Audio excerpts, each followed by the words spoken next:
Jeshi la Polisi Kanda Maalumu ya Dar es Salaam kuelekea sherehe za mwaka mpya lina jukumu la kuzuia na kudhibiti vitendo vya kihalifu katika maeneo mbalimbali ya jiji la Dar es Salaam kwa kushirikiana na vyombo vingine vya usalama. Jeshi la Polisi linatoa tahadhari kwa wananchi wenye tabia ya kuchoma matairi barabarani, lakini pia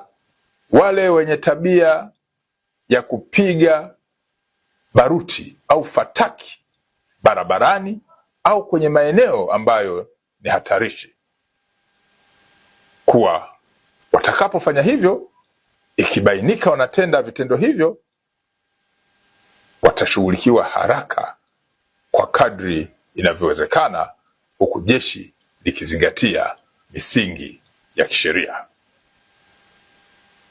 Jeshi linapiga marufuku uchomaji wa matairi barabarani, lakini kupiga fataki au baruti kwenye maeneo ambayo hayakupewa vibali kulingana na mazingira ya kiusalama. Aidha, Jeshi la Polisi Kanda Maalum ya Dar es Salaam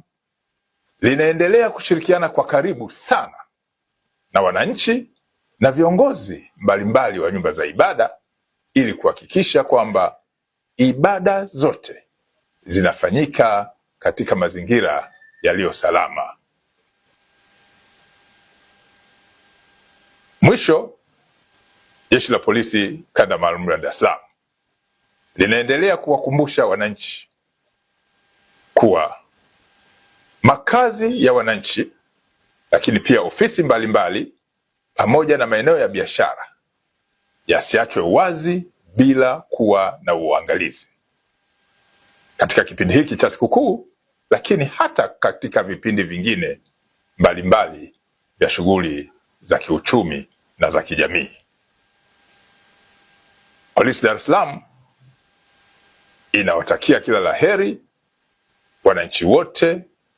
wa Dar es Salaam na Tanzania kwa ujumla kusherehekea kwa amani sikukuu hii.